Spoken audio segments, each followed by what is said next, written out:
Pappu zebra എന്ന പേരിൽ Kerala police traffic wing സംഘടിപ്പിക്കുന്ന സന്ദേശയാത്രയുടെ ഭാഗമായുള്ള ശുഭയാത്രാ നാടകത്തിന്റെ കാഞ്ഞങ്ങാട്ടെ പ്രദർശനത്തിന്റെ ഉദ്ഘാടനം ടൗൺ ഹാളിൽ DCRB ഡിവൈഎസ്പി ബി മധുസൂദനൻ നിർവഹിച്ചു.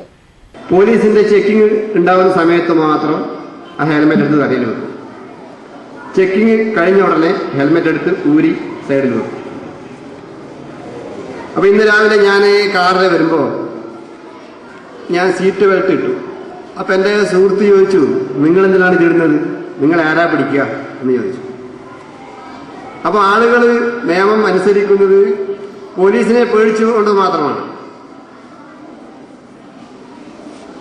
പക്ഷേ ആ നിയമം അങ്ങനെ ഉണ്ടാക്കി വെച്ചത് പോലീസുകാരെ പേടിക്കാനോ മറ്റ് അധികാരികളെ പേടിക്കാനോ വേണ്ടിയല്ല, മറിച്ച് നമ്മുടെ ജീവൻ സംരക്ഷിക്കാൻ വേണ്ടിയിട്ടാണ്.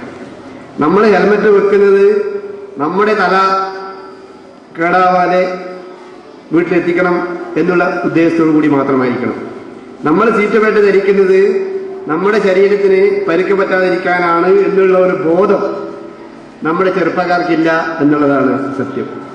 അതിനു വേണ്ടിയിട്ടാണ് ഇത്തരം ബോധവൽക്കരണ പരിപാടികളൊക്കെ സംഘടിപ്പിച്ച് ജനങ്ങളെ ബോധവൽക്കരിക്കുന്നത്.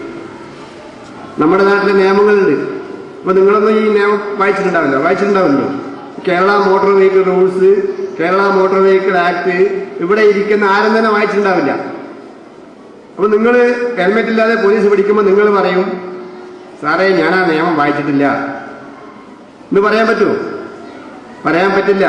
നമ്മൾ ഉണ്ടാക്കിയിട്ടുള്ള നിയമങ്ങളൊക്കെ അറിഞ്ഞിരിക്കാൻ നമ്മൾ ബാധ്യസ്ഥരാണ്. ഓരോ നിയമം ഉണ്ടാക്കുമ്പോഴും പത്രമാധ്യമങ്ങളിൽ കൂടിയും മറ്റ് മീഡിയാസിൽ കൂടിയും ചർച്ച ചെയ്യുന്നത് അത് നമ്മുടെ ആളുകൾ പഠിക്കാൻ വേണ്ടിയിട്ടാണ്. നമുക്ക് നിയമം അറിയില്ല എന്ന് പറഞ്ഞാൽ നമുക്ക് രക്ഷപ്പെടാൻ വേണ്ടി പറ്റില്ല. ഇന്ന് നമ്മുടെ നാട്ടിൽ ഒരുപാട് നിയമമുണ്ട്. ബീഡി വലിച്ചാൽ നിയമമുണ്ട്, പിടിക്കും, പോലീസ് പിടിക്കും. റോഡിൽ മൂത്രമൊഴിച്ചാൽ പിടിക്കാൻ വകുപ്പുണ്ട്. മാലിന്യങ്ങൾ വലിച്ചെറിഞ്ഞാൽ പിടിക്കാൻ നിയമമുണ്ട്. ഇവിടെ നിയമത്തിനൊന്നും ഒരു കുറവുമില്ല. പക്ഷേ അതനുസരിക്കാനുള്ള നമ്മുടെ ആ പ്രയാസം. പല ആളുകളും പറയുന്നത് കേട്ടിട്ടുണ്ട്, ഞാൻ പോലീസ് കൈനീട്ടിയപ്പോൾ നിർത്താതെ പോയി. അവൻ വലിയ ഹീറോ ആയിട്ടാണ് നമ്മുടെ നാട്ടിൽ നടക്കുന്നത്. IG വിൽസൺ പോളാണ് ഓട്ടോ ഡ്രൈവറുടെ കുടുംബത്തിൽ നടന്ന സംഭവം ശുഭയാത്രയ്ക്ക് വിഷയമായി നൽകിയത്. ട്രാഫിക് ADGP ശ്രീലേഖയുടെ മേൽനോട്ടത്തിലുള്ള കലാചാരിയുടെ സംവിധായകൻ അനിൽ കാരാട്ടാണ്. തിരുവനന്തപുരം AR ക്യാമ്പിലെ ചന്ദ്രകുമാറാണ് കോർഡിനേറ്റർ. ട്രാഫിക് സ്റ്റേഷനിലെയും AR ക്യാമ്പിലെയും മറ്റ് പോലീസുകാരായ നജ്മുദ്ദീൻ, ഗിരീഷ് കുമാർ, രാജേഷ് ബാബു, രഞ്ജിത്ത്, പ്രദീപ് കുമാർ, NR രാജാറാം, മുഹമ്മദ് ഷാ എന്നിവരാണ് അഭിനേതാക്കൾ. ശുഭയാത്രാ നാടകത്തിന്റെ കാഞ്ഞങ്ങാട്ടെ പ്രദർശനോദ്ഘാടന ചടങ്ങിൽ കാഞ്ഞങ്ങാട് നഗരസഭ ചെയർപേഴ്സൺ ഹസീന താജുദ്ദീൻ അധ്യക്ഷത വഹിച്ചു. ചൊവ്വാഴ്ച രാവിലെയാണ് കാഞ്ഞങ്ങാട് ടൗൺ ഹാളിൽ ശുഭയാത്രാ നാടകത്തിന്റെ പ്രദർശനമുണ്ടായത്. AMV Reji Kuriakose, rotary club president Pradeep Kumar, Kanhangad press forum secretary P Praveenkumar, MK Vinod Kumar, Hosdurg additional SI MT Michael, Vellarikundu SI Sukumaran എന്നിവർ സംസാരിച്ചു. ഹോസ്ദുർഗ് CI KV വേണുഗോപാൽ സ്വാഗതം പറഞ്ഞു.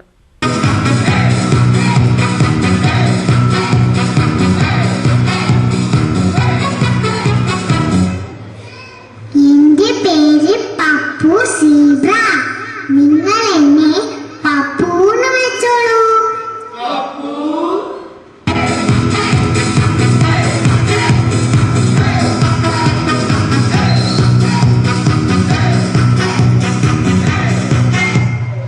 ഓവർ സ്പീഡിൽ വണ്ടി ഓടിക്കുന്നവരെ എനിക്ക് ഇഷ്ടമല്ല. ഓവർ സ്പീഡ് നല്ല അത് നിങ്ങളെ ആശുപത്രിയിലെത്തിക്കും. അനുവദനീയമായ വേഗത അത് നിങ്ങളെ ഉദ്ദേശ സ്ഥലത്തെത്തിക്കും. നടന്നു വരുന്ന വഴിയിൽ തിരക്കുള്ള റോഡുകളിൽ പെട്ടെന്ന് റോഡ് മുറിച്ച് കടക്കരുത്. മുറിച്ചു കടക്കേണ്ട പാതയുടെ ഒരടി പിന്നിലായി നിന്ന് ഇരുവശങ്ങളിൽ നിന്നും വാഹനങ്ങൾ വരുന്നില്ല എന്ന് ഉറപ്പുവരുത്തിയതിനു ശേഷം മാത്രമേ റോഡ് മുറിച്ചു കടക്കാൻ പാടുള്ളൂ. ബസ്സിൽ നിന്നും ഇറങ്ങി ബസ് പോയതിനു ശേഷം മാത്രം റോഡ് മുറിച്ചു കടക്കുക. കൂട്ടുകാർ കൂട്ടമായി വേണം റോഡ് മുറിച്ചു കടക്കുക. നിയമങ്ങൾ പാലിക്കൂ. അപകടങ്ങൾ ഒഴിവാക്കൂ. അപകടകരമായി ഓവർടേക്ക് ചെയ്യുന്നവരോട് പപ്പു പിണക്ക.